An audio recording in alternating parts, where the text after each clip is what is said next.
তাই তো,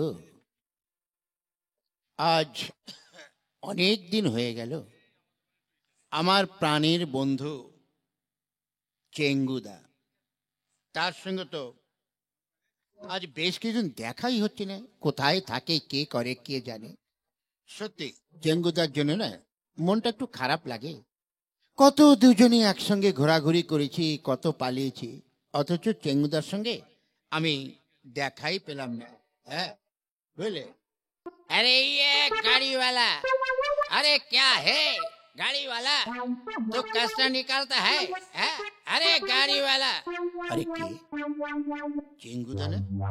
হ্যাঁ, কি ব্যাপার বুঝতে পারছি না তো। চেঙ্গুদা, ওরে ফেলু রে, তুই আমাকে বাঁচা, তুই আমাকে বাঁচা রে ফেলু। এই কি হয়েছে, কি হয়েছে তোমার? এমন হাঁপাতে হাঁপাতে আসছো কেন? ফেলু রে, ওরে তোকে আর আমি কি বলবো রে, আমার বাড়ির সামনে দিয়ে না একটা রেলগাড়ি চলে যাচ্ছিল মাল বোঝাই করে নিয়ে। ওই রেলগাড়িটা ধরতে পারলাম না, এত পিছনে ছুটছি। কি ব্যাপার হয়ে গেল? চেঙ্গুদা এমন উল্টো পাল্টা কথা বলছে না কেন? তবে কি চেঙ্গুদার মাথাটা কি খারাপ হয়ে গেল? হ্যাঁ, এই চেঙ্গুদা, তোমার কি হয়েছে ঠিক করে বলো তো। ওরে, আমি কাল সন্ধ্যাবেলায় ওই বাঁশ বাগানে ঢুকেছিলাম একটু হাগু করতে। আমার হাগু পেয়েছিল, হঠাৎ ওই বাঁশ বাগান থেকে কিসে যেন আমার মাথায় ঢিল ছুঁড়েছে, আর সেখান থেকে না আমার কেমন যেন স্মৃতি শক্তি সব হারিয়ে গেছে। কাকে কি বলছি আমি বুঝতে পারছি না। আচ্ছা, তা তুমি চেঙ্গুদা, বাড়িতে তোমার পায়খানা নেই নাকি? বাড়িতে পায়খানা থাকতে বাঁশ বাগানে যাও কেন? আসলে তুমি তোমার নিজের বিপদ নিজেই ডেকে নিয়ে এসেছো। আচ্ছা, তোমার মাথায় ওগুলো কি? হে ওরে, ওরে মাথায় বরফ চাপা দিয়েছি। ওরে বাবা রে, মাথার মধ্যে কেমন যেন রিমঝিম করছে, মাথাটা যেন বনবন বনবন করে ঘুরছে। ওরে, তোর নাম কি যেন? লালু, তাই না? আরে না, আমার নাম হচ্ছে ফেলু। ও শালা আলু, আলু আবে আলু নয় ফেলু, ও ফেলু, ফেলু রে। ওরে আমার হয়ে গেছে রে ফেলু। তাই তো, চেঙ্গুদার মাথাটা তো নিশ্চয়ই খারাপ হয়েছে। না না, যদি লোকে জানতে পারে তাহলে তো ওকে পাগল বলে ওকে সবাই রাষ্ট্র করে দেবে দেশের মধ্যে। না না, ওর একটা ব্যবস্থা করতে হবে, হাজার হোক আমার নিজের বন্ধু তো। ঠিক আছে, চলো চলো চেঙ্গুদা, আমাদের গ্রামে এই যে ওই পশ্চিম পাড়ায় একটা ডাক্তার আছে বুঝেছো, ও খুব দারুণ ডাক্তার। ও ল্যাপটপ নিয়ে বসে, রুগী দেখে, কোথায় কি আছে সব দেখতে পারে। ডাক্তার? কেন, আমার কি হয়েছে যে ডাক্তার দেখাবো? আমি তো ভালোই আছি। আরে না, তোমাকে একবার চেক আপটা করা দরকার। কি মেকআপ? কেন আমাকে মেকআপ করবি কেন? আমি কি কোনো যাত্রা বা থিয়েটারে অভিনয় করব? আরে না, মেকআপ নয়, চলো তোমাকে ডাক্তার কাছে নিয়ে যাই। ওই যে আমাদের ওখানে ভোম্বল ডাক্তার আছে না, ও ডাক্তার খুব ভালো ডাক্তার। আর না হয় তোমাকে নিয়ে কিন্তু লোকে মজা করবে, বুঝেছো? বেশ, আচ্ছা তুই আমায় কম্বল কিনে দিবি? শীতকালে কম্বল দিয়ে কি হবে? ওরে গরমের সময় কম্বল হলে তা ভালো হবে। হায় ভগবান, এ তো মহা জ্বালা হয়ে গেল। না না, ওকে যেমন করে হোক আমি ওকে নিয়েই যাব। চল চল, তুই আমার সঙ্গেই চল, চল।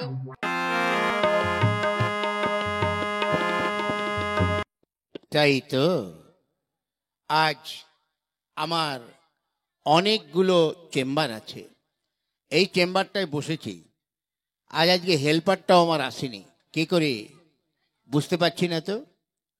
এই কমান্ডার, এই যে বলছি, রুগী ঠুগি কিছু আছে? আগে ওই দেখুন রুগীর একেবারে লাইন লেগে গেছে। হ্যাঁ, ওই চেয়ে দেখুন। ঠিক আছে, দেখো, এই ভিতরে এসো। এই ফেলুদা, এ তুমি আমায় কোথায় নিয়ে এলে ফেলুদা? আরে এখানে যে ডাক্তারবাবু আছে, ওই ডাক্তারবাবুর কাছে তোমাকে নিয়ে এলাম। তুমি যাও, ওই ওইখানটায় গিয়ে বসো বসো। ডাক্তারবাবু, আগে এই যে একটা রোগী নিয়ে এসেছি, একে একটু ভালো করে দেখুন তো। না, কি হয়েছে রোগীর? আপনি দেখুন। ঠিক আছে, তুমি বসো। এই, আগে তোমার নাম কি? আগে আমার নাম হচ্ছে চেঙ্গুদা। চেঙ্গুদা, আচ্ছা। তা তোমার ব্যাপারটা কি বলো, কি হয়েছে তোমার? আগে ডাক্তার বাবু, আমি ঘুম থেকে উঠে চা বিস্কুট খেয়ে তারপরে হাগু করতে গিয়েছিলাম। তারপর ওখানে যখন হাগু করতে গেছি তখন, এ বাবা, এ আবার শালা কি রুগী রে?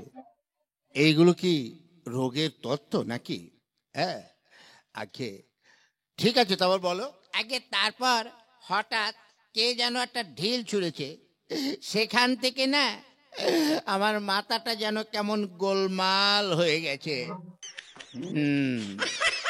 বাঁশ বাগান, বাঁশ বাগান, আচ্ছা তুমি বাঁশ বাগানে গেলে কেন বলো তো? ওই যে বললাম, হাগু করতে। ডাক্তারবাবু, আপনাকে একটু ভালো করে পরীক্ষা করে দেখুন। ঠিক আছে, এই তুমি এখানে শুয়ে পড়ো, দেখছি।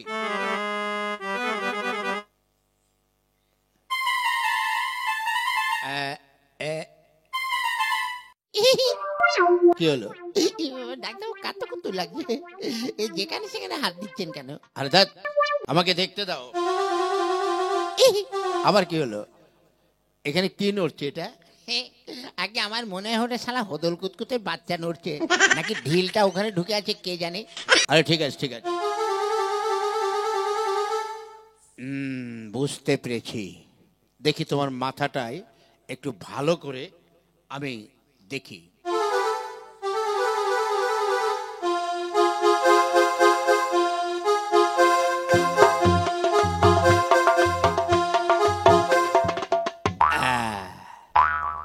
এবার কেমন লাগছে ডাক্তারবাবু? এবার মনে হচ্ছে একটু ভালো ভালো লাগছে, খুব সুন্দর লাগছে। হ্যাঁ, আচ্ছা আচ্ছা। এই, তোমার নাম কি? আগে আমার নাম ফেলু। শোনো ফেলু, তোমার বন্ধুর তেমন কিছু হয়নি। এই নাও, আমি কয়েকটা ট্যাবলেট লিখে দিচ্ছি, এগুলো ফার্মেসি থেকে কিনে নিও। আগে কোন ফার্নিচারে পাওয়া যাবে? ফার্নিচার নয়, ফার্মেসি। ওখানে ওখানে তোমার ওষুধ পাওয়া যাবে। ফার্মেসিটা আবার কি রে? কোনো কি মুদিখানার দোকান টোকান নাকি? আচ্ছা ডাক্তারবাবু, ওই মুদিখানা দোকানে পাওয়া যাবে? তুমি গিয়ে দেখবে ফার্মেসি যেমন মেডিকেল এসব লেখা থাকে, তো তুমি কারো কাছে জিজ্ঞাসা করে নেবে। এবার দাও, আমার 500 টাকা ফি দিয়ে এবার যাও। 500? চেঙ্গুদা, হ্যাঁ, এই 500 টাকা দাও। মাথা খারাপ, সারা 5টা পয়সা নেই কাছে, আর 500 টাকা কোত্থেকে দেবো? এই মরেছে রে, শালাকে নিয়ে এসেও তো মরেছি। ডাক্তারবাবু, হ্যাঁ বলো। বলছিলাম কি, টাকাটা বাকি রাখলে হয় না? আপনি যখন হাল খাতা করবেন তখন দিয়ে যাব। ওই, এটা কি তুমি মুদিখানা দোকান পেয়েছো, না কোনো রেজিস্ট্রেশনারি দোকান পেয়েছো যে হালখাতা করতে হবে? তাহলে কি করবো ডাক্তারবাবু, আমার কাছে তো পয়সা নেই। ঠিক আছে, শোনো, একটা কাজ করবে। কি? কাল সকালবেলা এসে পয়সা দিয়ে যাবে। আগে হ্যাঁ, পয়সা দিয়ে যাব, কথা দিলাম। ঠিক আছে, যাও তাহলে, যাও তোমরা, আগামীকাল এসে পয়সা দিয়ে যেও। চলো চলো চেঙ্গুদা, চলো। শালা সকালবেলায় বৌনিটা খারাপ করে দিয়ে গেল। হ্যাঁ, আর সারাটা দিন যে কে হবে? এই হেল্পার, এগিয়ে, তুমি দোকানটা এবারকার মতো বন্ধ করো, বিকালে খোলা হবে, এখন মেজাজটা ভালো নেই। ঠিক আছে, যাই দেখি শাটারটা বন্ধ করে দিই। আমিও যাই।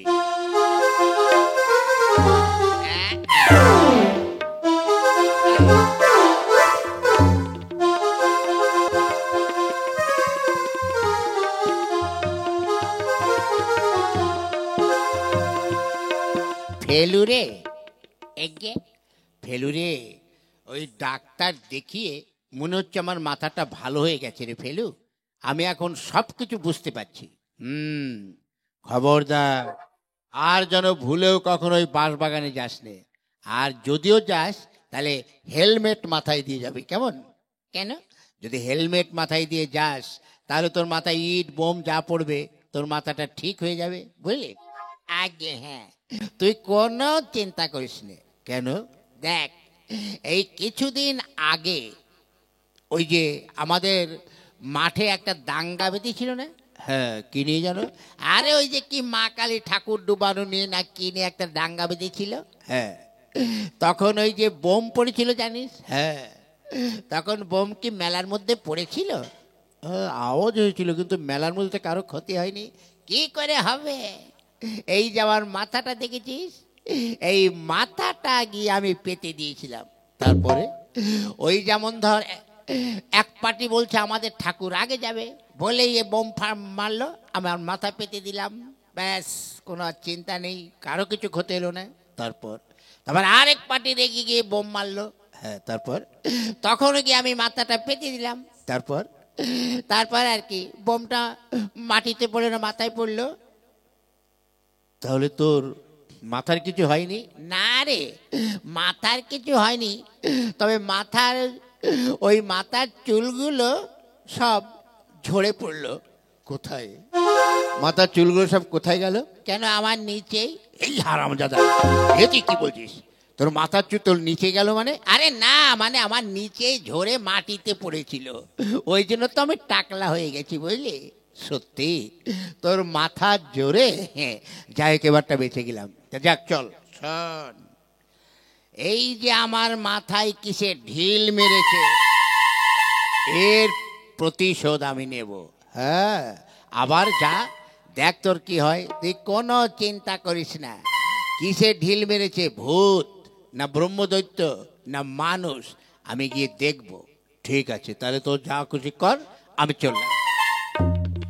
ওরে শালা, আমি তো মাথায় ঢিল কোথাতে পড়েছে দেখতে যেতে হবে, কিন্তু এই অন্ধকারে গেলে আমাকে তো সাপ পোকামাকড়ে মারতে পারে। তাই আমি হেরিকেন নিয়ে আর একটা মানে লাঠি নিয়ে যাব। যাই।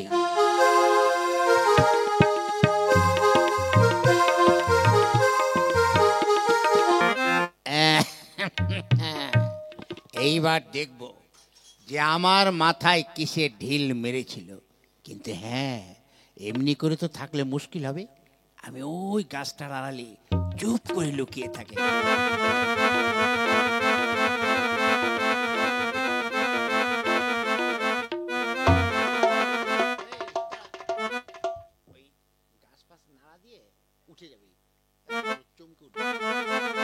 এইখানটায় চুপ করে বসে,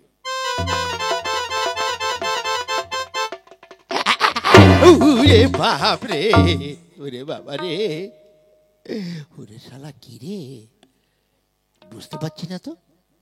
না না না না, ভয় করলে চলবে না, এইখানটায় বসে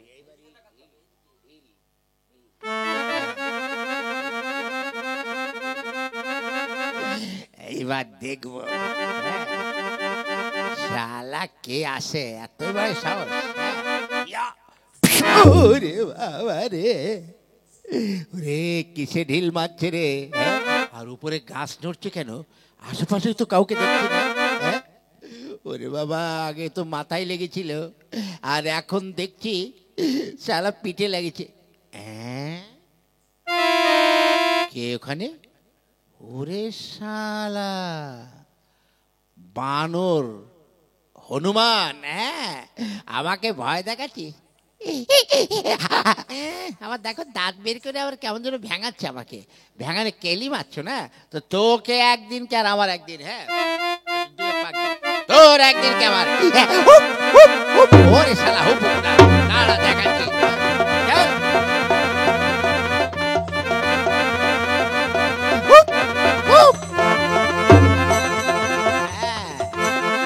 ওই যে পালাচ্ছে, দাঁড়া, আজ তো ঢিল মারা বের করছি, দাঁড়া।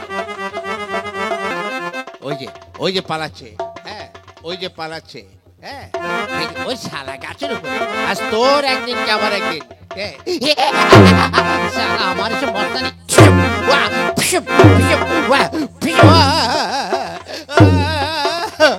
বাবা রে, ওরে বাবা, ওরে আমাকে মার্ডার করে দিয়েছে গো, শালা হনুমানের সঙ্গে পাঙ্গা নিয়েছি।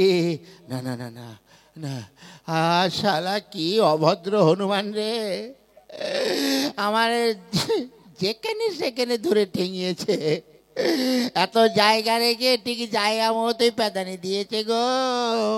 ওরে ফেলু রে, ও ফেলু, ফেলু। এই কি হলো রে? এ কি তোকে রাম ঠ্যাঙান ঠেঙিয়েছে কে? ওরে ফেলু, দেখ তো আমার পোস্ট অফিসটা ঠিক আছে কিনা দেখ তো। হ্যাঁ, সবই তো ঠিক আছে। ইস রে, ছাল উঠে গেছে রে, তোর পোস্ট অফিসের ছাল মাল সব উঠে গেছে। কিসে কিসে কি করলো রে? কিরকম মনে হচ্ছে? হাত দিয়ে কে যেন হাঁচড়ে দিয়েছে। কিসে রে? ওরে বলিস নে রে ভাই ফেলু। ও ওরে বাবা, ওরে যে আমার মাথায় ঢিল ছিঁড়েছিল কিসে জানিস? কিসে? ওরে ঢিল ছুঁড়েছিল হনুমান। ওই আমি ওর গাছের নিচে বসে পায়খানা করি, ওটা চলাফেরার জায়গা তো, ওখানে গন্ধ বন্ধ পাচ্ছিল, তাই উপর থেকে আমাকে ঢিল ছুঁড়েছে। তারপর আমি হনুমান বেটাকে ধরতে গিয়েছিলাম, আমাকে এমন টাইট দিয়েছে, বেশ হয়েছে। হনুমানের সঙ্গে পাঙ্গা নেওয়া, শোন, ওইভাবে হবে না। যদি হনুমানকে বসে আনতে চাস তাহলে ওর সঙ্গে দোস্তি কর, বুঝলি? কি করে? এই কিছু পাকা কলা টলা নিয়ে যাবি, পাকা কলা নিয়ে ওকে খেতে দিবি, একটু খাবার টাবার দিবি, তারও দেখবে ও বন্ধু হয়ে যাবে। ঠিক আছে, তাহলে চল, আমি গোবিন্দদার দোকান থেকে কয়েকটা পাকা কলা নিয়ে আসি, চল।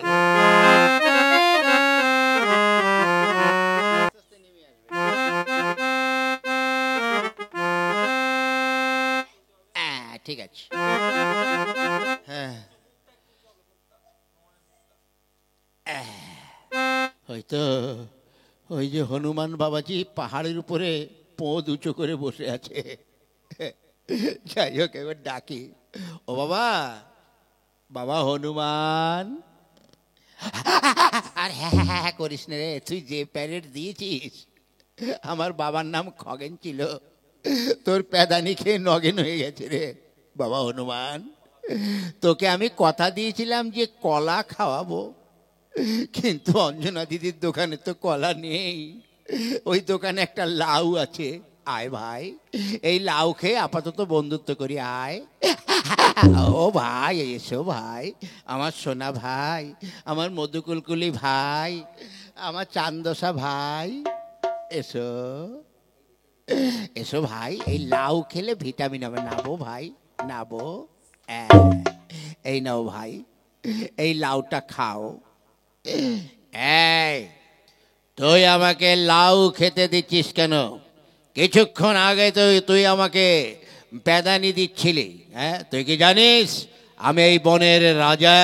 জানি, জানি হনুমান বন্ধু, আমার ভুল হয়ে গেছে, আমি আর জীবনে কোনোদিন তোমার পিছনে লাগবো না। আমি তোমার পায়ে, পা কই তোমার? ঠান্ডা পড়েছে তো মনে হয়, এই চাদর দিয়ে ঢেকে রেখেছো, তাই নয়? ঠিক আছে বাবা বন্ধু হনুমান, তুমি যেন আমাকে হাসড়ে দিও না। ঠিক আছে, বল তুই আমাকে কি বলতে চাস? না, কিছু বলতে চাইছি না, আজ থেকে তুমি আমার বন্ধু। হ্যাঁ, তুই জানিস এই বনের রাজা আমি, তা তুমি আমার মাথায় ঢিল ছুটতে কেন বাবা হনুমান? কেন ছুটতাম জানিস? তুই প্রতিদিন এসে আমি যে গাছটায় থাকি সেই গাছটার নিচে তুই ওই হাগু দিতিস, তোর ওই হাগুর গন্ধে আমার পেট ফুলে আমার বমি আসতো, কত বমি করেছি জানিস? তাই তোকে পায়খানা বন্ধ করার জন্য আমি ঢিল ছুটতাম। ঠিক আছে, ঠিক আছে হনুমান বাবা বন্ধু, আর কোনোদিন তোমার সঙ্গে এরকম কাজ করব না। কিন্তু কিন্তু কি, তুমি আমার আর ঢিল ছুঁড়ো না।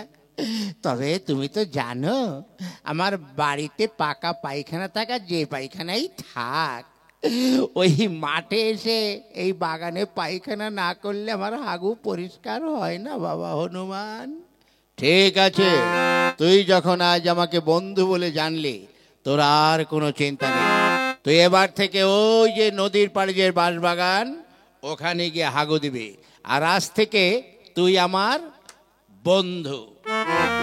ওরে শালা, কে বলে যে আমি আমি হনুমানকে বশ করতে পারি না? ফেলু রে, ফেলু, এই দেখলাম তো সত্যি তোর ক্যালমা আছে। হ্যাঁ দেখ, বুদ্ধি থাকলে মানুষ কেন বনের জীব জন্তুও বন্ধু হয়, দেখেছি?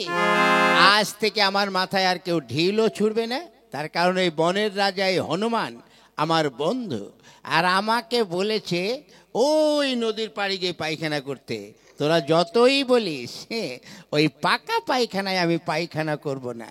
আজ থেকে ওই নদীর পাড়ে গিয়েই আমি পায়খানায় বসবো।